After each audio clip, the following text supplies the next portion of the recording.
नमस्कार. आज आपल्या गप्पांचा विषय आहे मंगळदोष. आता मंगळदोष म्हणजे काय हे आपण थोडं समजून घेऊ. पत्रिकेमध्ये मंगळदोष दाखवण्यात येतो. मग मंगळदोष नक्की अस्तित्वात आहे का, हा पहिला प्रश्न आहे माझा.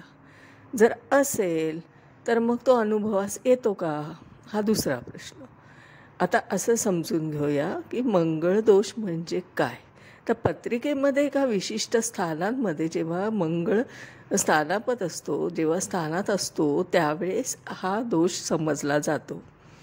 आता जर सगळे ग्रह आहेत तर एकट्या मंगळालाच कसा काय दोष लागला, हा प्रश्न उपस्थित होतो. दुसरा की जर मंगळ दोष आहे असं आपण गृहीत धरूया, तर मग शुक्राचा का नाही दोष, बाकीच्या ग्रहांचा का नाही दोष. मग हा प्रश्नचिन्ह जेव्हा निर्माण होतं तेव्हा आपण समजणे वाले को इशारा काफी है, असं माझं म्हणणं आहे. आता आपण असं समजून घेऊया की जर सगळे ग्रह आहेत ते साती ग्रह जे वाराप्रमाणे आहेत, जे रविवारपासून आपण शनिवारपर्यंत वार आहेत तसे ते ग्रह आहेत 7 ग्रह. जर ते 7 ग्रह प्रत्येकाच्या कुंडलीमध्ये बसलेले आहेत, ज्या स्थानात आहे तिथून ते त्यांचा अंशात्मक असो दे, नक्षत्रात असो दे, ज्याच्यात आहे त्याचं ते आपल्याला फलित देत असतात. आता ह्या सगळ्या टीमचा, ज्या ग्रहांच्या टीमचा आहे, जर आपण एकत्रित विचार केला तर प्रेडिक्शन होत असतं. मग आपण एकट्या मंगळाग्रहाला फक्त दोषी समजून बाकीचे ग्रह त्याच्यातून नाही आहे का असा विचार करायला हवा, असं माझं मत आहे. मी टीका करत नाही आहे, पण जे काय सत्य आहे ते नेहमी स्वीकारायची तयारी ठेवावी. आता कुंडलीमध्ये प्रत्येक ग्रह काही ना काहीतरी रोल करत असतो, ॲथॉरिटी असते त्याला. जसं आपलं मिनिस्टर असतं ना पद, तसं असतं.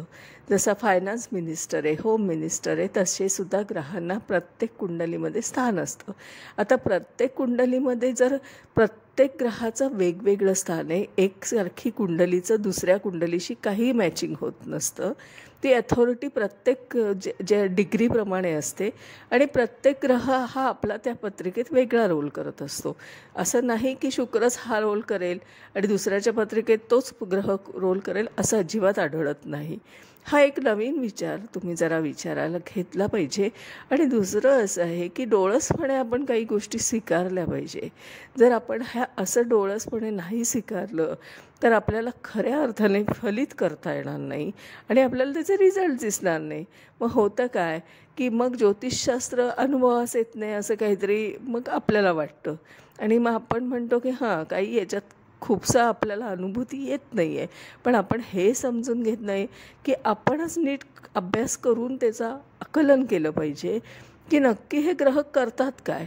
आपण नुसतं बुकिश नॉलेज घेऊन तेच आपण नॉलेज आपण सगळीकडे प्रसारित करत आहो, त्याचंच कॉपी पेस्ट नॉलेज अजूनही आपण ॲडॉप्ट करत आहो.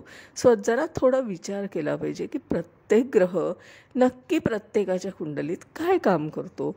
हे जर आपण विचार केला तर आपल्याला त्याचं लक्षात येईल की प्रत्येक ग्रह प्रत्येकाच्या कुंडलीत वेगवेगळे रोल करत असतो, वेगवेगळ्या भूमिका घेत असतो आणि मग त्याचं आयुष्य आपल्याला प्रत्येकाचं वेगवेगळं दिसतं. आणि हे खरं सत्य आहे.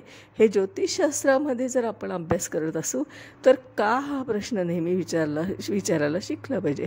कारण का या प्रश्नामध्ये सगळं संशोधन आहे. तर आपण असं करूया आता की पुढच्या वेळेस आपण एक नवीन विषय घेऊन नक्की भेटूया. आता माझं नाव आहे मनीषा प्रदीप चव्हाण. मी राहते आदित्य गार्डन सिटी, वारजे, पुणे. माझा कॉन्टॅक्ट नंबर आहे 9763787646.